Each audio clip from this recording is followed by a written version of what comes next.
Jamaah sekalian yang dimuliakan oleh Allah Subhanahu wa taala, alhamdulillah malam hari ini kita semua dipertemukan di acara Tausiah Ramadan. Semoga kita semua selalu dalam kesehatan dan juga perlindungan dari Allah Subhanahu wa taala. Insya Allah malam ini topiknya tentang kaitan antara kebaikan dengan kecerdasan hakiki. Monggo Pak Sultan. Bismillahirrahmanirrahim. Assalamualaikum warahmatullahi wabarakatuh. Waalaikumsalam. Alhamdulillahirabbil alamin.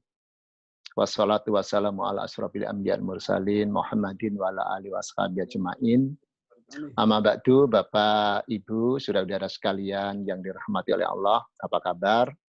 Semoga sekeluarga sehat dan penuh keberkahan di Ramadan yang sangat mulia ini. Amin ya rabbal alamin. Pemirsa yang dirahmati oleh Allah, kalau kemarin kita bahas hubungan antara kebajikan dan keselamatan, maka sebenarnya ini seperti episode keduanya, yakni kebaikan hubungannya dengan kecerdasan hakiki, yakni kecerdasan di pikiran bawah sadar kita, unconscious mind.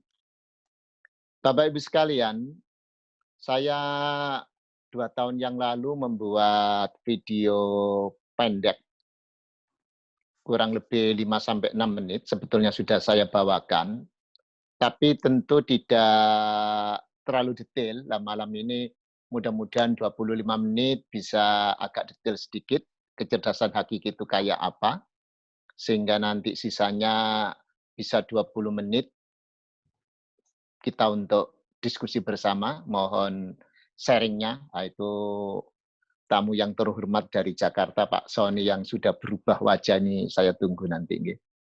Nah,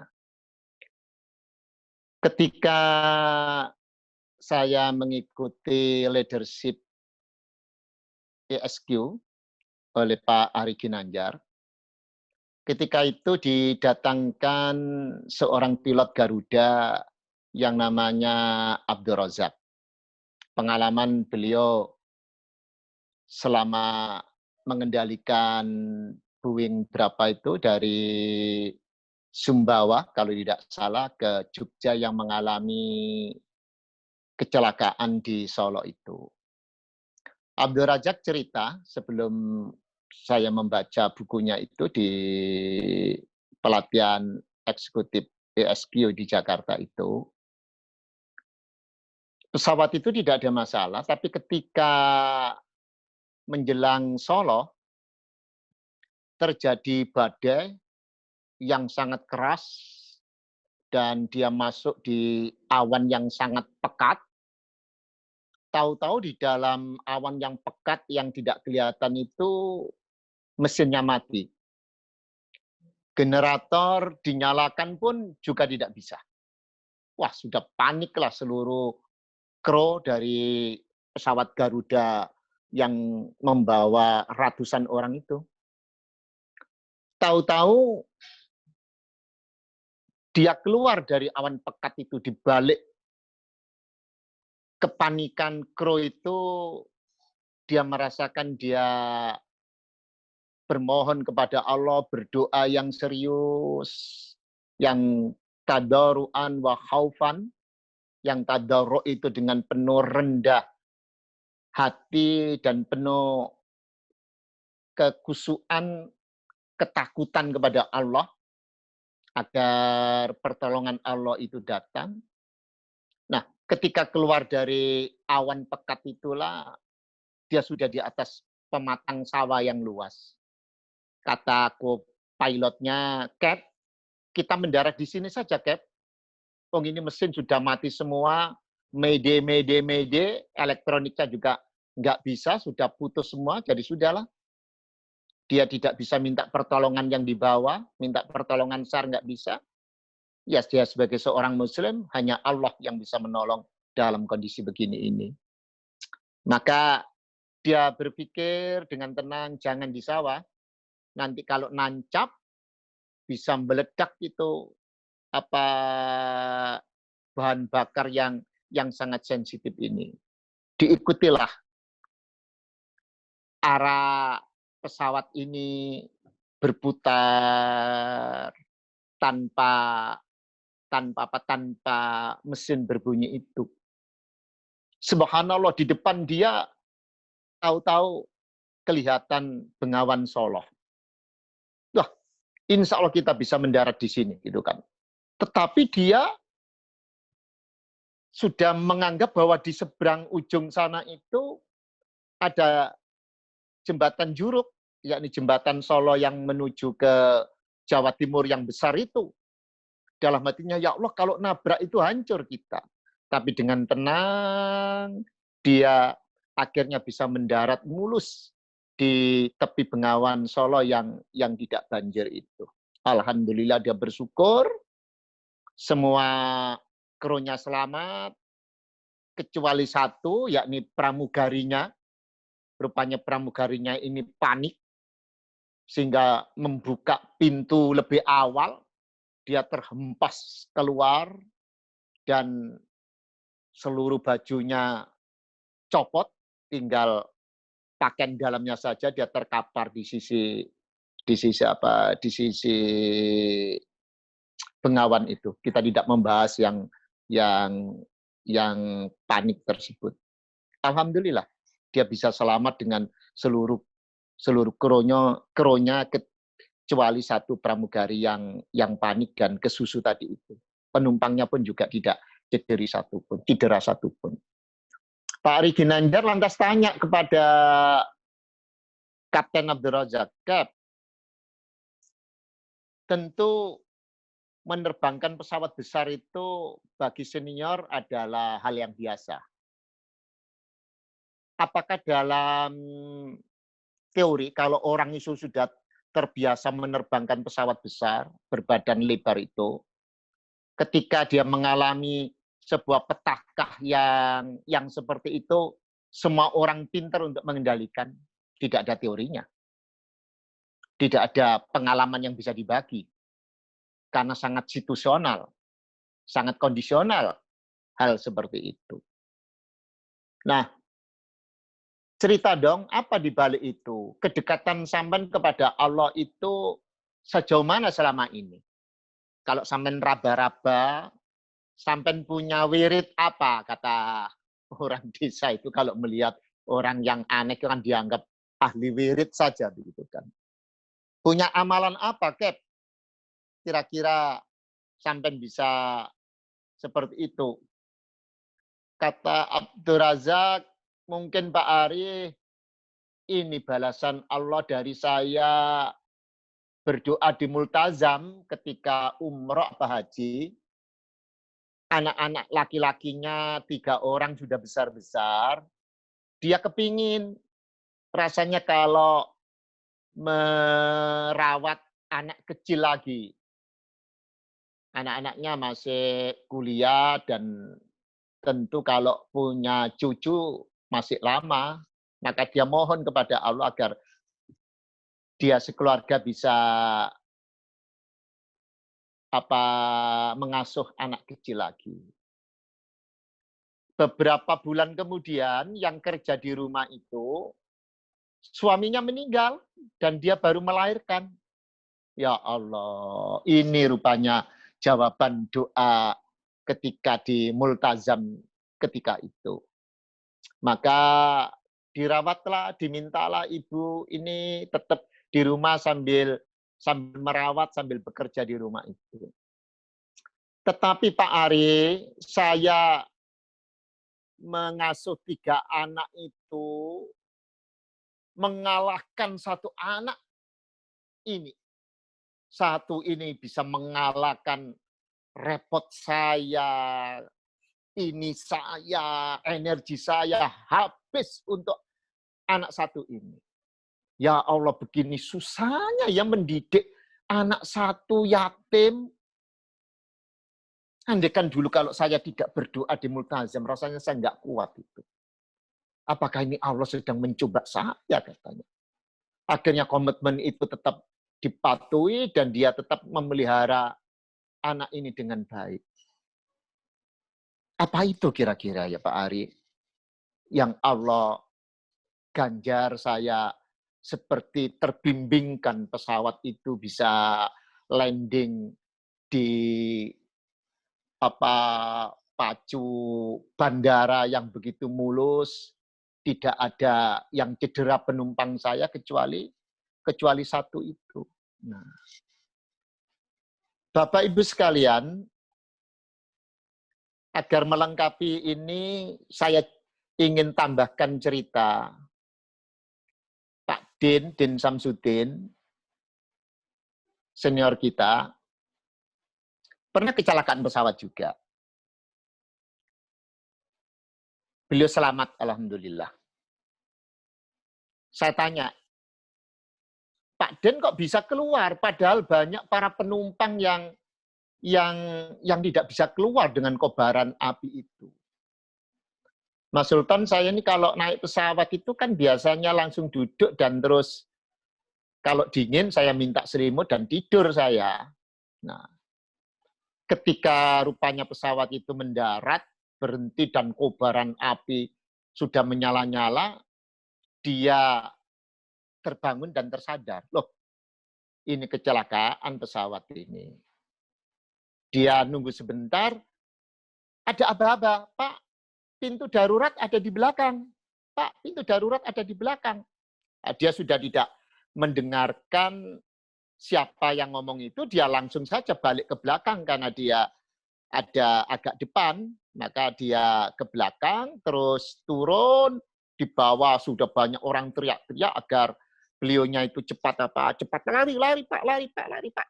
Sambil lari itu Pak Den itu sambil menunggu orang yang memberi aba-aba tadi itu.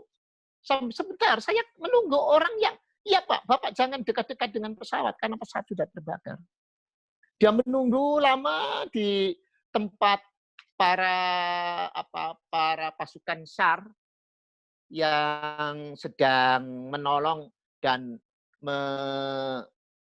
mematikan api yang berkobar itu. Tapi Pak Den tidak menemukan satu orang pun yang turun dari pesawat. Nah, Bapak Ibu sekalian, suara tadi suaranya siapa? Mungkin kita sebagai orang beragama itu suaranya malaikat mestinya ya. Kalau orang tidak tahu agama ini suara siapa? Suara hatinya kah? Yang mengingatkan dia supaya cepat mencari keselamatan, tidak bersantai-santai lantas buka HP yang sudah dimatikan, terus nge-share pemberitahuan pesawatku sedang kecelakaan, tolong doanya. Dia tidak menunggu itu, langsung saja dia tidak menghiraukan apa tasnya di mana, apa sudah, pokoknya dia bisa cepat-cepat keluar dari pesawat. Nah, saya ingin bacakan sebuah ayat di surat An-Nisa, surat keempat ayat 114. A'udzubillahi minasyaitonirrajim. La khaira fi katsirin min najwahum illa man amara bisadaqatin au ma'rufin au islahin bainan nas wa may yaf'al dzalika btiqa amardatillah fasawfa fihi ajron azimah. Dan tidak ada kebaikan dari banyak pembicaraan yang rahasia, min najwahum, ilaman amaro, kecuali apa? Orang-orang yang menyeru, amaro itu memerintah, menyeru, bisodakotin, untuk bersedekah, au ma'rufin, atau menyeru tentang hal-hal ma'ruf yang baik, au islahin, atau untuk berbuat baik, atau mengadakan islah itu mengadakan perdamaian bainan nas. Wa may yaf'al dalika, dan barang siapa yang melakukan seperti itu adalah ibtigo amardatillah. Mereka itu karena mencari keridhaan Allah. Maka kelak kami akan memberinya pahala yang besar. Fasaufa nu'tihi ajron adima. Maka akan aku tunjukkan, akan aku kasih nu'tihi ajron adima. Pahala atau balasan yang adimah, yang besar. Nah, saya ingin gambarkan sedikit. Mbak Rati bisa ditampilkan di slide pertama. Kalau kita melihat brainwave, gelombang di otak itu, seseorang itu kalau beta itu di atas, itu adalah orang normal, yakni orang yang lagi sedikit berkeringat, agak tegang. Nah, itu adalah beta. Kalau turun sedikit, sudah mulai matanya sayup-sayup sedikit, sudah mulai ada agak seriwing-seriwing kata orang Jawa, itu relax, kalem, ya sudah mulai bisa membayangkan, berimajinasi. Nah, itu adalah di kondisi alfa. Tapi kalau theta sudah mulai kantuk berat dan bisa mulai tidur. Tapi kalau delta itu deep dreamless atau sleep, yakni orang yang tidur nyenyak dan tidak bermimpi. Lah kalau di bawahnya delta itu sudah lurus grafiknya, yakni innalillahi wa inna ilaihi rajiun. Maka kenapa ketika kita mau tidur, bismika Allahumma ahya wa bismika amutu. Bismika dengan namamu ya Allah, Allahumma ahya, kami hidup, kami mohon kehidupan, dan wa bismika amutu, dan kami mohon bismika Allahumma ahya, bismika amutu, dengan namamu ya Allah, kami ini hidup dan kami ini mati. Hanya Allah yang menghidupkan dan mematikan kita. Sedangkan kalau ketika bangun, alhamdulillah, alladzi ahyana ba'dama amatana. Ba'dama amatana. Tidur pules itu 1 sampai 3 Hz. Lah di bawah 1-0 itu sudah innalillahi, sudah almarhum itu. Nah, maka turunnya tidur pules dengan mati itu tidak terlalu banyak. Ya, turun 1 saja sudah meninggal. Ba'da amatana wa ilaihin nusur, sehingga kami sekarang bisa bangun itu. Nah, sekarang hubungannya apa kalau tadi, apakah orang-orang non-muslim yang berbisik-bisik, yang mau mencelakakan Muhammad karena cerita atasnya surat An-Nisa ini menceritakan bagaimana orang-orang mau menipu daya Rasulullah, maka kalau mereka itu bisik-bisik, kecuali kalau mereka itu merubah kejelekan-kejelekan dia menjadi ilaman amaro bisadokatin, bisodakotin, au ma'rufin, au islahin, bainan nas. Nah, itu Allah sangat menghargai. Itu Allah sangat memberi apresiasi, mengapresiasi wa may yaf'al dalika ibtigha'a mardatillah. Apalagi yang diinginkan adalah mencari keridhaan Allah. Nah, maka Bapak Ibu sekalian, kita tahu orang seperti Pak Din itu hidupnya hanya untuk umat. Keliling kemana-mana, konferensi perdamaian, berdakwah. Saya sangat mengikuti itu dari bandara, dia dari luar negeri, istrinya hanya menjemput di bandara, mengganti tas yang sudah berhari-hari dari luar negeri, diganti tas yang baru, dia yang harus keliling ke secara nasional, nanti juga begitu. Yang hari-harinya hanya ibtiqo amardatillah. Dia hanya mencari keridhaan Allah. Maka mengapa di brainwave ini, kalau kita teruskan di slide berikutnya, Mbak Rate, klik lagi. Nah, conscious dan unconscious mind kita pikiran kita itu adalah pikiran sadar 12%. Ini Pak Sony biasanya menerangkan, itulah 12% itu analisis, berpikir kritis, pengambilan keputusan, logik matematik. Di situ kalau orang itu pinter matematika, pinter fisika, pinter berbahasa, itu di pikiran sadar 12%. Tetapi yang 88% itu adalah gudang memori, kebiasaan baik maupun buruk, itu terekam di situ. Emosi, intuisi, cetak biru mental, personality, kreativitas, kepercayaan, dan nilai-nilai. Itu ada di situ. Nah, maka sekolah kita yang biasanya diuplak-uplak, apa bahasa Indonesia diuplak-uplak itu, yang digeluti itu hanya pikiran sadar saja. Yang dinilai hanya kalau matematikanya bagus, kalau fisikanya bagus, kalau bahasanya bagus. Tapi yang di pikiran bawah sadar itu jarang itu dinilai. Bagaimana anak itu kreatif, bagaimana anak itu bisa memberi nilai-nilai, bisa meyakinkan temannya, bisa mendamaikan temannya, bisa moralnya muncul ke permukaan, mengajak teman-temannya untuk melakukan ini dan itu, bisa mengumpulkan dana yang besar untuk membantu temannya yang sakit. Itu yang tidak banyak dinilai, padahal karakter itu letaknya di bawah ini. Nah, sekarang apa hubungannya dengan kebaikan?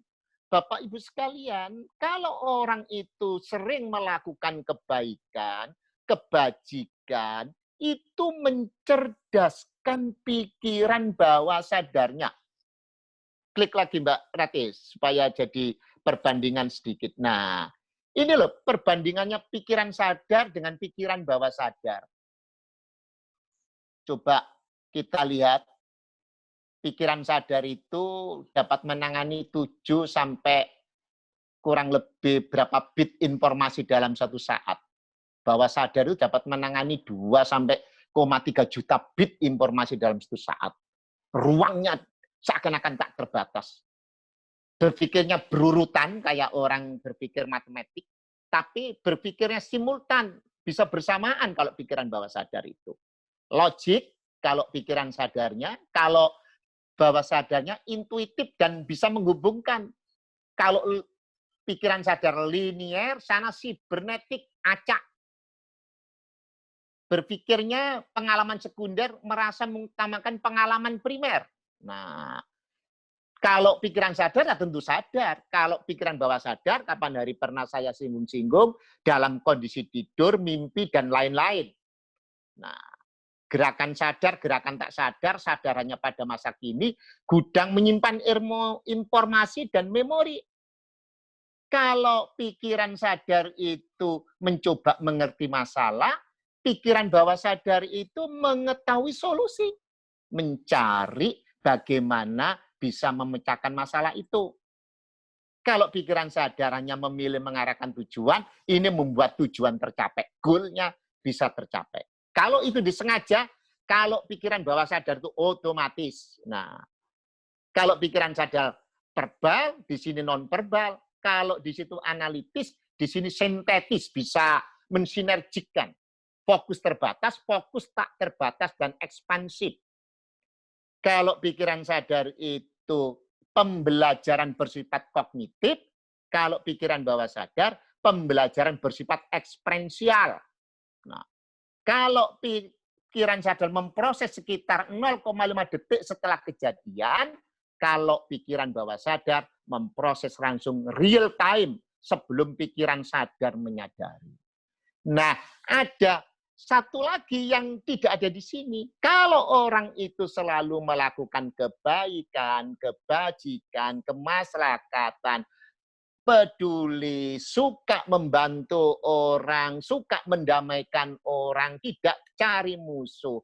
Musuh satu terlalu banyak, kawan 1000 terlalu sedikit. Itu kalau hari-harinya dia hanya memikirkan hal-hal yang baik saja, itu mencerdaskan pikiran bawah sadar. Tetapi kalau dia banyak melakukan hal-hal yang nggak bagus, yang destruktif, itu akan menumpulkan pikiran bawah sadar. Silakan kembali, Mbak Rati. Top.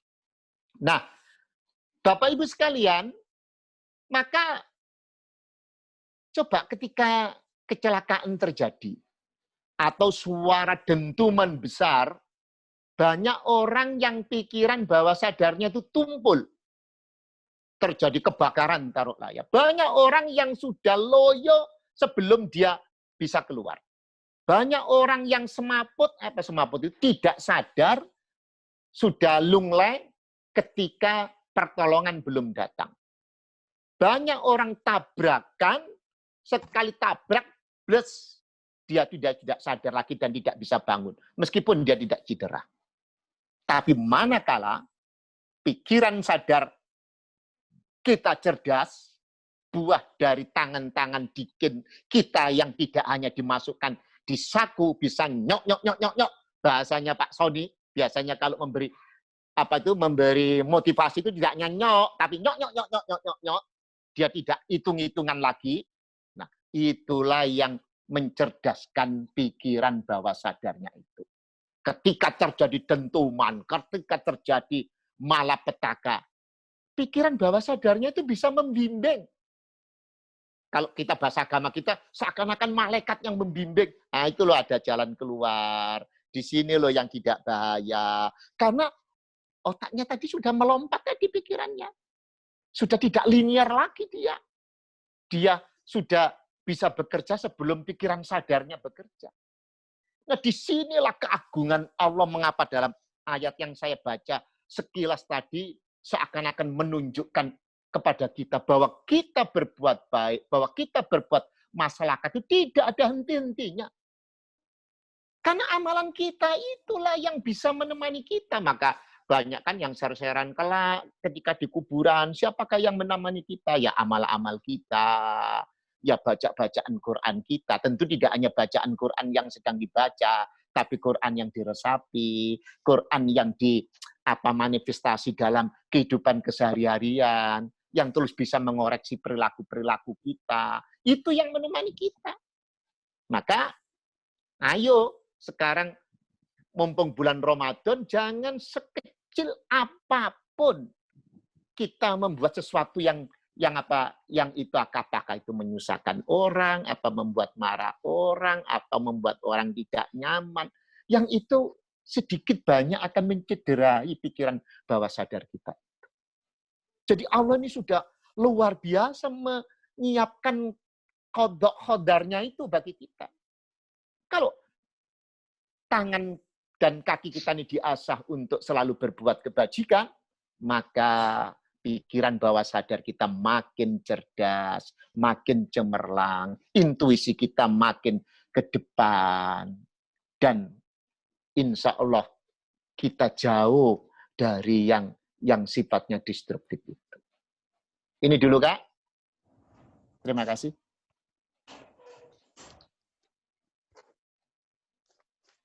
Baik, terima kasih Pak Sultan. Monggo, jamaah sekalian yang ingin mengajukan pertanyaan langsung saja. Ya, Mas. Oh, monggo. Dr. Eko. Pak Sony, ini anak buah sampean dari UMG Gresik. Masih ingat ya sama Pak Sony ya? Insya Allah. Monggo, Assalamualaikum Pak Sultan dan Bapak Waalaikumsalam warahmatullahi. Saya tertarik ini Pak Sultan karena saya barusan bicara masalah ini Pak Sultan.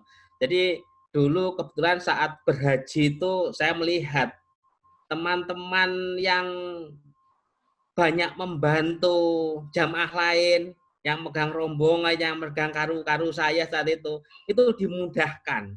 Ternyata saya lihat itu ternyata bukan dimudahkan oleh Allah, tapi langkah-langkahnya taktis, langkah-langkahnya strategis, sehingga semua yang dilakukan menjadi mudah.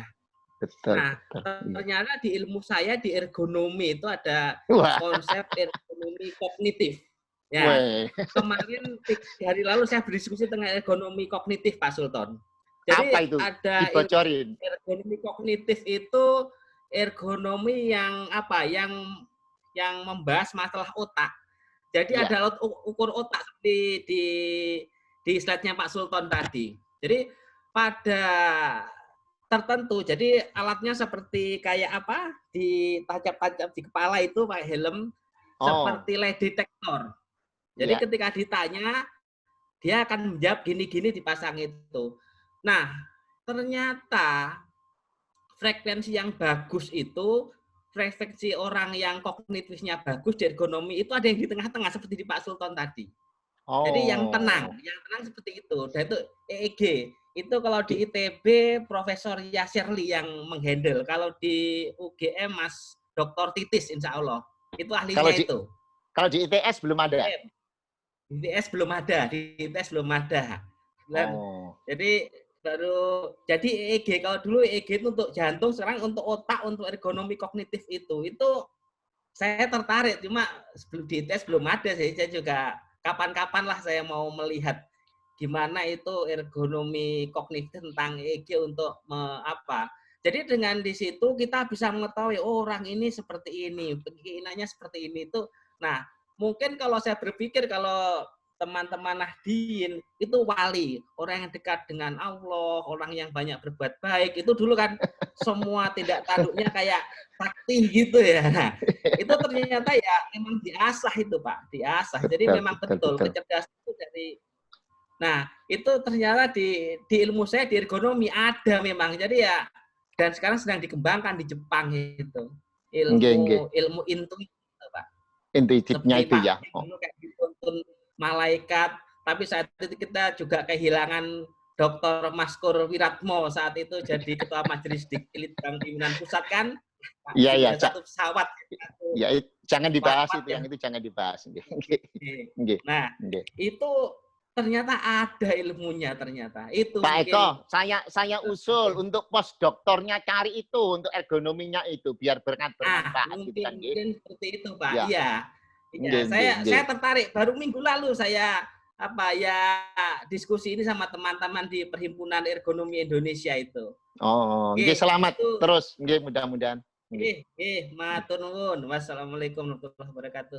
Waalaikumsalam warahmatullahi wabarakatuh. Pak Eko, itu kan bisa dikembangkan, nanti bisa membantu ya. Jadi kalau itu bisa dikembangkan untuk sekolah-sekolah kita, kan bisa mengetahui sejauh mana anak-anak kita itu bisa melihat kekurangan-kekurangannya, begitu kan. Jadi tidak hanya nilai kognitif saja, begitu kan ya. Apa yang perlu dikembangkan lagi? Kalau itu bisa, itu Pak, itu sebuah sebuah loncatan itu kan.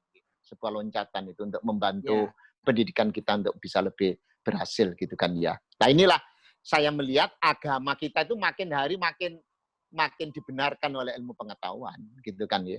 Kalau beragama kita hanya membaca teks saja lantas tidak melihat perkembangan ilmu pengetahuan, ya tidak match agama kita, ya akan ketinggalan agama kita seperti agama-agama yang lain kan tidak match dengan ilmu pengetahuan. Nah, gitu. Ini kita juga sangat prihatin kalau ada teman-teman ingin kembali ke zaman bahula, zamannya setelah nabi-nabi dulu itu masih naik unta begitu. Unta itu kan hanya untuk hiasan anak-anak di taman safari saja kan bukan untuk berpergian dari sini Surabaya kan Gresik kan sudah nggak perlu itu lagi gitu loh Pak. Selamat Pak Eko, saya tunggu itu karya-karya berikutnya nggih untuk pengembangan lebih lanjut. Nggih, matur nuwun. Nggih. Mas Mizan. Nah, Pak Bas. Monggo. Nggih. Salam takjim buat Pak Sony. Nanti kita Pak, mohon izin bertanya. Berarti soal kecerdasan alam bawah sadar itu menarik juga ya untuk dilatih. Itu pertanyaan pertama. Kemudian yang kedua, pertanyaan kedua, di dalam Al-Quran itu kan juga mengisahkan bagaimana Nabi Yusuf kemudian bisa mentakwil mimpi, terus kemudian Nabi Sulaiman kemudian bisa mungkin dengan alam bawah sadarnya itu kemudian bisa berbicara dengan hewan, dengan macam-macam. Apakah itu termasuk karunia yang menarik juga mungkin bagi yang mampu untuk kemudian dikembangkan dan diolah? Matus Manu. Iya. Contoh kecil ya, saya pernah tanya kepada teman-teman itu, bapak-bapak senior-senior saya. Kalau Di dalam Al-Quran ketika Nabi Ibrahim dibakar oleh Namrud, kan Allah berfirman di situ, ya naru kuni bardan wasalaman ala Ibrahim. Hai api, jadilah kalian dingin dan selamatkan Ibrahim. Loh, kenapa Allah yang maha raja di raja itu kok ngajak ngomong yang namanya api? Iya kan? Nah, Allah kan karena beliau ada yang membuat, dia yang maha pembuat api, kok enggak api itu dikerutes gitu aja kan? Kok tidak? Saya tanya, ini apa maksudnya? Maksudnya disitulah Allah ngajari kita bahwa makhluknya itu bisa kita ajak ngomong, begitu kan? Lah itu kan nggak ada tafsir begitu itu, Mas Bas. Iya kan? Maka kalau hujan lebat, ya Allah mohon hujan ini tidak terlalu kencang. Hujan, tolong dong jangan terlalu lebat begini. Kasihan itu loh yang rumahnya sering banjir. Ayo dong yang biasa aja, Pak. Hujannya mohon dengan sangat terima kasih atas perkenanmu gitu. Mungkin hujan esok ngomong, aku kan gak hujan terus-terus ya kamu minta terus. Ya kan kasihan yang punya sawah. Itu jadi dialog gitu kan. Nah, Al-Quran aja itu Allah itu mengajak dialog makhluknya. Lah kok kita sesama makhluk? Ya mesti harus diajak dialog dong. Iya kan? Wong mereka juga punya apa? Punya nyawa, punya kehidupan. Wong makhluk Tuhan itu kan punya kehidupan. Al-Quran itu ngajari begitu. Iya kan? Ya narukuni bardan wasalaman ala Ibrahim. Begitu kan? Nah, maka pikiran bawah sadar kita ini memang harus terus diasah. Anak-anak itu dicoba rileks. Orang kalau pikirannya tegang, dia tidak bisa memecahkan di pikirannya itu, Mas Bas. Seperti sering saya ceritakan pada bapak-bapak teman-teman di Parahita maupun di Saim itu. Dulu Ali bin Abi Thalib itu kan kena panah kakinya kan. Untuk dicabut itu kan nggak bisa kan dia. Nah, kesakitan kan. Nah, kakinya dia sholat. Di tengah-tengah sholat saya khusyuk nanti, tolong itu dicabut. Lah sekarang dengan perkembangannya ilmu pikiran nggak perlu sholat lah, sudah ya aku tak rileks, aku tak deep ke bawah. Kalau saya sudah nanti sudah seperti tidur, kamu cabut. Sudah bisa, Mas Bas. Bisa. Jadi makanya anak-anak itu seringkali diajak rileks, dimotivasi. Kalau guru sedang motivasi murid yang muridnya lagi dimarahi itu nggak akan bisa masuk. Tapi ketika muridnya disetelkan musik pelan-pelan, terus dia sentuh, itu masuk terus dalam pikiran bawah sadarnya itu. Nah inilah pendidikan kita ini sekarang mulai harus merubah pikiran bawah sadar itu supaya intuisi-intuisi ini muncul. Apalagi kalau diajak kebaikan, berbuat kebaikan, diajak dia untuk menyingkirkan hal-hal yang buruk itu untuk lebih mencerdaskan kembali agar ketika pikiran sadarnya nggak hidup, bawah sadarnya hidup. Coba saja Mas Bas, sampai lihat orang yang sedang stroke, ya kan, sampai datang, kalau ada Mas Basuki, nanti kan dia menangis kan? Pikiran sadarnya nggak bisa apa-apa, tapi bawah sadarnya ya Mas Bas. Maka jangan ngomong sekali-kali ngerasani orang-orang yang sedang stroke yang nggak sadar itu. Ya sudahlah, sampean sabar, saya doakan, sampean amini, begitu kan? Semoga Allah tetap merahmatimu, ini sebagai kafarat, sebagai penebus dosamu dan lain sebagainya seperti itu. Sehingga apa? Ya, sehingga mereka nggak tambah sedih, kadang-kadang keluarganya ngerasani di depannya dan lain sebagainya. Dia nggak bisa ngomong pikiran sadarnya. Apa yang tadi yang conscious-nya tadi, conscious mind-nya nggak bisa, tapi unconscious-nya masih bisa menangkap pembicaraan kita, masih bisa ngomong dengan kita, gitu loh ya. Nah inilah yang mestinya harus terus kita kembangkan. Nah, seperti kayak Pak Eko tadi ada bisa dites seperti itu kan, ini kan luar biasa nantinya itu kan ya. Nah inilah menjadi orang-orang yang tawadhu, menjadi orang yang rendah hati. Inilah orang-orang yang bisa menciptakan apa? Menciptakan dunia ini bisa makin apa? Makin maslahat gitu kan ya. Nah, contoh tadi kalau Mas Bas ini kesempatannya sudah nggak mungkin saya bercerita soal soal mimpi. yang mimpi kita bisa memohon kepada Allah untuk membunuh jin setan yang mengganggu kita. Di mimpi kita itu kan ini belum tidur pules deep sleep tadi itu loh ya, di delta loh, antara theta dengan antara alfa dengan theta. Yang sering saya alami itu antara theta dengan delta. Andaikan kita mau bangun cepat itu ya bisa. Wong saya masih bisa dengar, ya Allah, ya Allah, ya Allah, ya Rob, ya Rob, ya Rob. Dikir saya itu masih bisa didengar oleh telinga saya kok. Kalau sudah selesai, ya Allah, alhamdulillah ini tadi toh, ya Allah, kau telah membantuku, bersamamu kami menyingkirkan makhluk-makhluk gaib yang jahat itu. Itulah Mas Bas. Mas Mizan pingin Pak Sony dong ikut urun rembuk. Monggo Pak Sony. Silakan Pak Sony. Kita ini. Mana Pak? Halo. Mana Pak Sony? Sebentar. Monggo Pak Sony, silakan. Nah, suhu kita ini. Assalamualaikum warahmatullahi wabarakatuh.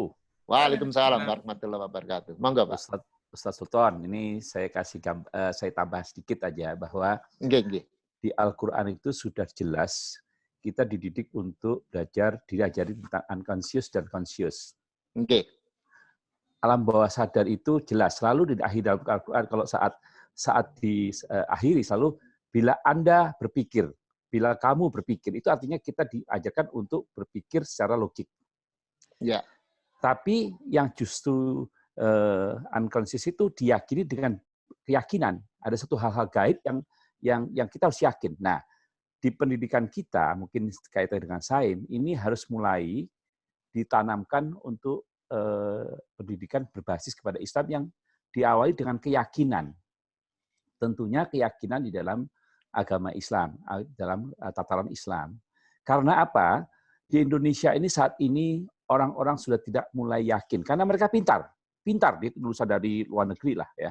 Iya. Tapi dia tidak yakin bahwa dia bisa. Ada Allah di situ.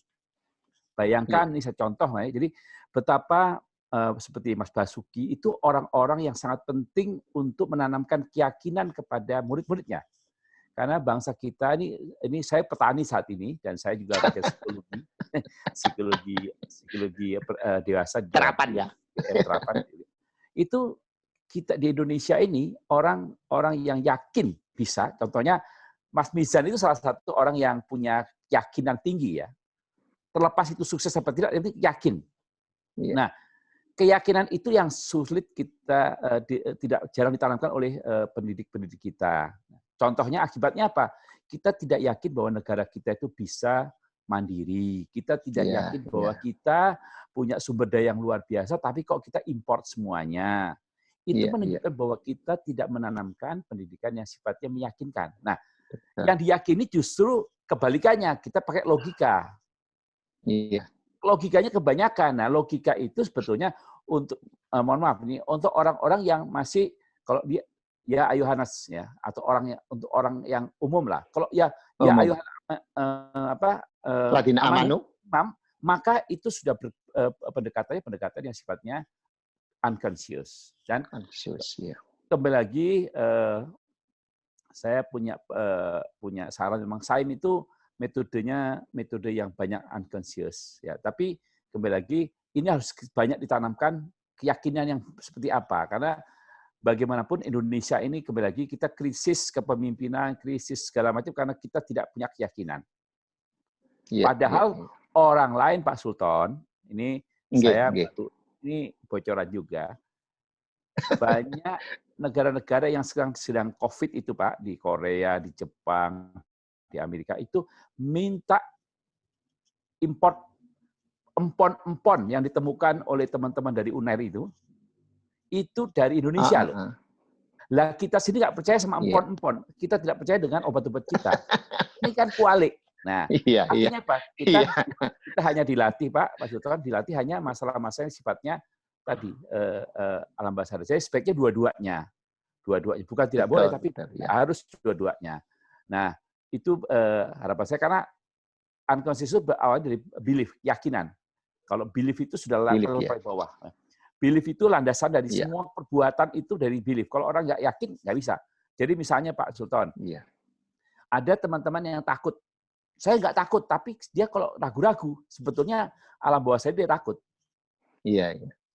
Indonesia unconscious-nya nih Pak Sultan, ini saya bangga dengan orang Indonesia. Kita tidak yang takut lapar. Lihat, banyak kondisi itu, tapi kita tidak takut lapar. Justru orang-orang yang kaya itu takut lapar. Ini kebalik ya.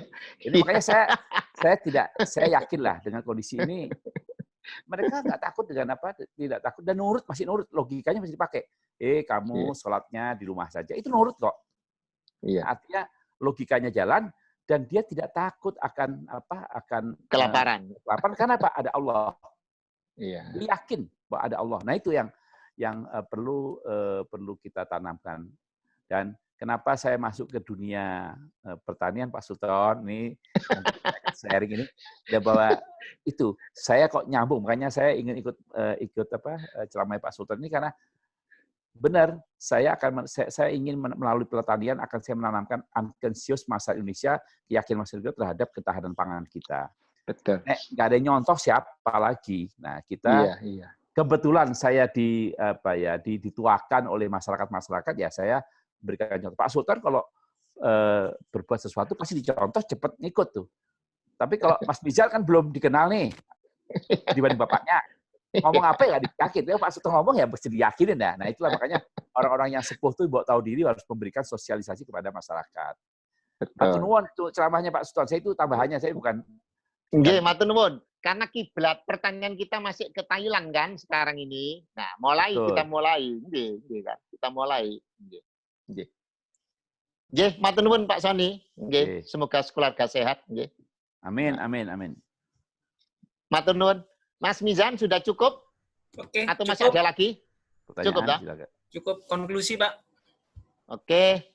Jadi menarik sekali ini. Ada 3 penanya kita untuk menambah wawasan kita. Tadi kalau Pak Agronomi tadi itu, yang Pak Eko dari UMG Universitas Muhammadiyah Gresik, Mas Basuki juga mengingatkan kita bahwa pendidikan bawah sadar ini memang terus harus mulai kita kurikulum kita ini. Nah, ini ada Pak Didik yang punya Dikbud itu. Nah, Pak Soni sekarang sudah turun lapangan menjadi petani agar belief kita sebagai bangsa yang besar, sebagai bangsa yang punya kepribadian ini harus dibangkitkan lagi mulai di pendidikan kita, di anak-anak kita, di keluarga kita.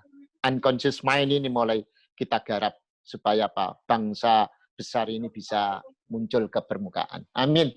Ya Rabbal Alamin. Matur nuwun. Nggih. Baik, terima kasih Pak Sultan atas ilmunya malam ini, menarik sekali. Mungkin nanti ada sesi berikut bagaimana caranya melatih unconscious mind itu mungkin Pak. Dalam keseharian kita. Mungkin dari hal-hal yang simpel, yang sederhana. Baik, jemaah sekalian kita tutup dengan doa kafaratul majelis. Subhanakallahumma wa bihamdika asyhadu an la ilaha illa anta astaghfiruka wa atubu ilaik. Insyaallah besok malam kita ketemu lagi. Wabillahi taufiq wal hidayah. Wassalamualaikum warahmatullahi wabarakatuh.